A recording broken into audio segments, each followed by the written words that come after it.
नमस्कार, अधिकार एक्सप्रेस में आप सभी का स्वागत है। मैं हूं वीरेंद्र द्विवेदी। किसी भी देश में बच्चे ही कल के भावी नागरिक होते हैं, इसलिए बच्चों का एक सभ्य नागरिक के रूप में सर्वांगीण विकास एवं श्रेष्ठ व्यक्तित्व के निर्माण के लिए शिक्षित होना बहुत आवश्यक है, जिससे बच्चों के अंदर आत्मविश्वास, आत्मस्वीकृति तथा आत्ममूल्य को जगाया जा सके तथा उन्हें देश में चल रहे सामाजिक विषयों से परिचित एवं जागरूक कराया जा सके। इसके लिए केंद्र एवं राज्य सरकारों ने देश भर में बच्चों की बेसिक शिक्षा की व्यवस्था के लिए कई अलग अलग शिक्षा बोर्ड की स्थापना की है। इनमें से ही एक शिक्षा बोर्ड है बेसिक शिक्षा परिषद उत्तर प्रदेश। चलिए आज हम आपको बेसिक शिक्षा परिषद उत्तर प्रदेश के विषय में विस्तार से बताते हैं कि वह क्या होता है, उसके कार्य क्या होते हैं तथा इसमें कौन कौन से अधिकारी कार्य करते हैं। लेकिन चलिए सबसे पहले हम आपको बताते हैं कि बेसिक शिक्षा परिषद उत्तर प्रदेश क्या होता है। बेसिक शिक्षा परिषद उत्तर प्रदेश का अंग्रेजी में अर्थ basic education council Uttar Pradesh होता है। हालांकि इसे बेसिक शिक्षा बोर्ड भी कहा जाता है। उत्तर प्रदेश में शिक्षा व्यवस्था को आवश्यकता के अनुसार प्राथमिक शिक्षा, माध्यमिक शिक्षा एवं उच्च शिक्षा में बांटा गया है। इन तीनों प्रकारों की शिक्षा व्यवस्था को देखने के लिए राज्य सरकार ने 3 अलग अलग संस्थाओं का गठन किया है। पहला है बेसिक शिक्षा परिषद, दूसरा है माध्यमिक शिक्षा परिषद, तीसरा है उच्च शिक्षा परिषद, जो शिक्षा व्यवस्था से संबंधित सभी कार्यों को देखने का कार्य करते हैं। बेसिक यानी प्राथमिक एवं उच्च प्राथमिक विद्यालयों की शिक्षा के संचालन एवं प्रबंधन के लिए उत्तर प्रदेश बेसिक शिक्षा परिषद की स्थापना 1978 में इलाहाबाद यानी प्रयागराज में की गई थी, जबकि बेसिक शिक्षा परिषद उत्तर प्रदेश के अंतर्गत प्रत्येक मंडल, जिला एवं विकास खंड के स्तर पर कार्यालयों की स्थापना की गई है। प्रदेश में 1 लाख से अधिक परिषदीय प्राथमिक विद्यालय तथा लगभग 35,000 से अधिक उच्च प्राथमिक विद्यालय उत्तर प्रदेश बेसिक शिक्षा परिषद द्वारा संचालित किए जा रहे हैं, जिसमें प्रतिवर्ष बढ़ोतरी हो रही है। लगभग 3 लाख शिक्षक इन परिषदीय एवं उच्च प्राथमिक विद्यालयों में कार्य कर रहे हैं। आपको बता दें कि संविधान के अनुच्छेद 45 में राज्य के नीति निर्देशक तत्वों के अंतर्गत यह व्यवस्था की गई थी कि संविधान को अंगीकृत करके 10 वर्षों के अंदर 6 से 14 वर्ष के सभी बालक एवं बालिकाओं के लिए निःशुल्क एवं अनिवार्य शिक्षा की व्यवस्था की जाएगी। इसीलिए राज्य सरकार द्वारा समग्र शिक्षा अभियान योजना के अंतर्गत 6 से 14 वर्ष के सभी बच्चों को कक्षा 1 से 8 तक की शिक्षा उपलब्ध कराने हेतु सर्वोच्च प्राथमिकता प्रदान करते हुए विभिन्न कार्यक्रम संचालित किए जा रहे हैं। निःशुल्क एवं बाल शिक्षा अधिकार अधिनियम 2009 के अंतर्गत राज्य सरकार द्वारा प्रत्येक 300 की जनसंख्या एवं 1 किलोमीटर की दूरी पर प्राथमिक विद्यालय की सुविधा तथा 3 किलोमीटर की दूरी एवं 800 की जनसंख्या पर एक उच्च प्राथमिक विद्यालय की स्थापना का मानक निर्धारित करते हुए विद्यालय की स्थापना की गई है। अब चलिए हम आपको विस्तार से बताते हैं कि बेसिक शिक्षा परिषद उत्तर प्रदेश के कार्य एवं दायित्व क्या होते हैं।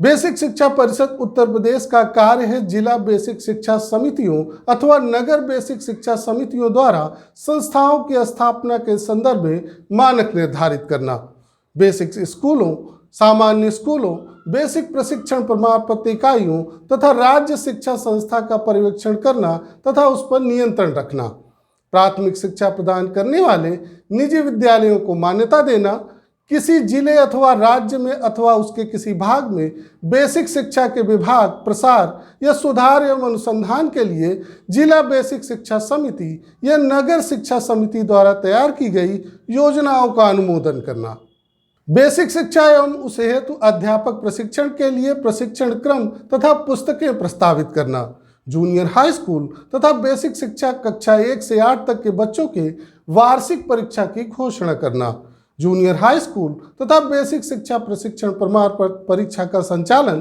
तथा ऐसी ही परीक्षाओं में उत्तीर्ण परीक्षार्थियों को डिप्लोमा या प्रमाण पत्र प्रदान करना, राज्य सरकार से अनुदान, आर्थिक सहायता व ऋण प्राप्त करना, ऐसे सभी कार्य करना जो कि इस अधिनियम द्वारा प्रदान किए गए या आरोपित किसी शक्ति का प्रयोग या किसी कार्य का संपादन अथवा कर्तव्य पालन करने के लिए आवश्यक या सुविधाजनक हो।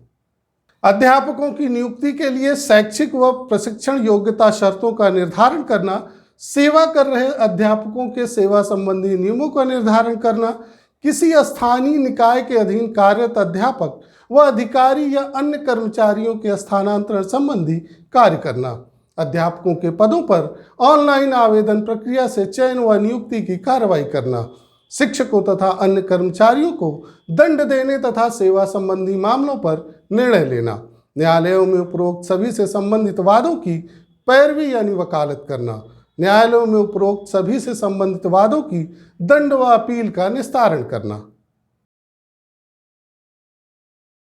बेसिक शिक्षा परिषद उत्तर प्रदेश के कार्य एवं दायित्व के विषय में जानकारी के बाद अब चलिए हम आपको बताते हैं कि बेसिक शिक्षा संबंधी कार्यों को करने के लिए कौन कौन से अधिकारी एवं कर्मचारी कार्य करते हैं। बेसिक शिक्षा परिषद उत्तर प्रदेश के मुख्यालय में सचिव, संयुक्त सचिव, उप सचिव, वित्त नियंत्रक, प्रधान लिपिक, वरिष्ठ सहायक, कनिष्ठ पीला लेखक तथा नैतिक लिपिक यानी नियमित लिपिक कार्य करते हैं। अब चलिए हम आपको बेसिक शिक्षा परिषद के प्राथमिक शिक्षा से संबंधित गैर सरकारी निजी विद्यालयों को मान्यता एवं सामान्य नियंत्रण के कार्य की देखरेख करने वाले अधिकारियों तथा शिक्षक व शिक्षणेतर कर्मचारियों के वेतन का वितरण आदि का कार्य करने वाले अधिकारियों के विषय में बताते हैं। मंडल स्तर पर मंडलीय सहायक शिक्षा निदेशक होता है। सहायक शिक्षा निदेशक बेसिक शिक्षा परिषद का समूह का यानी ग्रेड ए का राजपत्रित अधिकारी होता है। सहायक शिक्षा निदेशक का अंग्रेजी में अर्थ असिस्टेंट डायरेक्टर ऑफ एजुकेशन होता है, जबकि संक्षेप में इसे एडीई कहा जाता है। वह सचिव एवं बेसिक शिक्षा परिषद तथा शासन के उच्च अधिकारियों के द्वारा बेसिक शिक्षा की परीक्षाओं के संचालन से संबंधित निर्देशित सभी कार्यों को संपादित करता है। जनपद यानी जिला स्तर पर जिला बेसिक शिक्षा अधिकारी होता है। जिला बेसिक शिक्षा अधिकारी बेसिक शिक्षा के परिषद का समूह ख यानी ग्रेड बी का राजपत्रित अधिकारी होता है। जिला बेसिक शिक्षा अधिकारी का अंग्रेजी में अर्थ डिस्ट्रिक्ट बेसिक एजुकेशन ऑफिसर होता है, हालांकि संक्षेप में इसे बीएसए कहा जाता है। जिला स्तर पर बेसिक शिक्षा अधिकारी यानी बीएसए सबसे बड़ा शिक्षा अधिकारी होता है। इसके अधिकार क्षेत्र में जिले के सभी प्राथमिक एवं उच्च प्राथमिक विद्यालय यानी जूनियर हाई स्कूल आते हैं। बेसिक शिक्षा अधिकारी जिले के किसी भी स्कूल की जांच करने की शक्ति रखता है। किसी तरह की अनियमितता पाए जाने पर अध्यापकों पर कार्रवाई भी कर सकता है। जनपद यानी जिला स्तर पर वित्त एवं लेखाधिकारी होता है। वित्त एवं लेखाधिकारी बेसिक शिक्षा परिषद का समूह ख यानी ग्रेड बी का राजपत्रित अधिकारी होता है। वित्त एवं लेखा अधिकारी का अंग्रेजी में अर्थ फाइनेंस एंड अकाउंट ऑफिसर होता है, जबकि संक्षेप में इसे एफएओ कहा जाता है।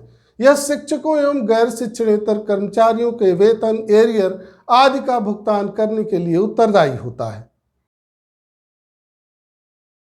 विकास खंड के स्तर पर खंड शिक्षा अधिकारी होता है। खंड शिक्षा अधिकारी बेसिक शिक्षा परिषद समूह ख यानी ग्रेड बी का राजपत्रित अधिकारी होता है।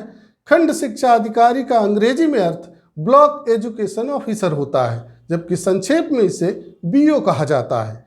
ब्लॉक यानी खंड स्तर पर सबसे बड़े शिक्षा अधिकारी को खंड शिक्षा अधिकारी कहा जाता है। वह अपने विकास खंड में आने वाले सभी स्कूलों का निरीक्षण करता है तथा कोई कमी पाए जाने पर जिला प्रशासन को सूचित करता है। स्कूल के अध्यापकों की प्रमोशन के लिए आवेदन बीएसए के सामने प्रस्तुत करता है तथा सभी स्कूलों में किताबें वितरित करने से लेकर परीक्षा कराने तक की जिम्मेदारी उठाता है।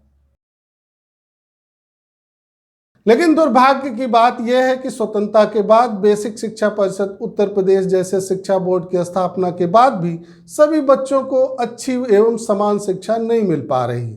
सरकार द्वारा करोड़ों रुपए खर्च करने के बाद भी आज भी प्राथमिक विद्यालय एवं उच्च प्राथमिक विद्यालय यानी जूनियर हाई स्कूल में शिक्षा का स्तर बहुत खराब है। इसलिए साधन संपन्न एवं मध्यम वर्ग के लोग अपने बच्चों को अच्छी शिक्षा दिलाने के लिए निजी विद्यालयों में भेज रहे हैं, तो दूसरी ओर गरीब यानी निर्धन लोग धन के अभाव में मजबूर होकर अपने बच्चों को सरकारी विद्यालयों में भेज रहे हैं, जो बहुत ही दुर्भाग्यपूर्ण है। इलाहाबाद हाई कोर्ट के न्यायमूर्ति सुधीर अग्रवाल ने कहा था कि समान शिक्षा की व्यवस्था के लिए अधिकारियों, नेताओं एवं सभी बड़े पदों पर आसीन संपन्न लोगों के बच्चों को एक ही स्कूल में पढ़ना चाहिए, क्योंकि समान शिक्षा की बात भारतीय संविधान के नीति निर्देशक सिद्धांतों में अंकित किया गया है। लेकिन प्रश्न ये उठता है कि क्या इस देश में ऐसा कभी संभव हो पाएगा? अब यदि आपके मन में इस विषय से जुड़ा कोई प्रश्न या सुझाव हो तो आप नीचे दिए गए कमेंट बॉक्स में हमें लिख सकते हैं। साथ ही आपसे निवेदन है कि आप इसे व्हाट्सएप, फेसबुक या अन्य सोशल मीडिया पर शेयर अवश्य करें। आज बस इतना ही। धन्यवाद।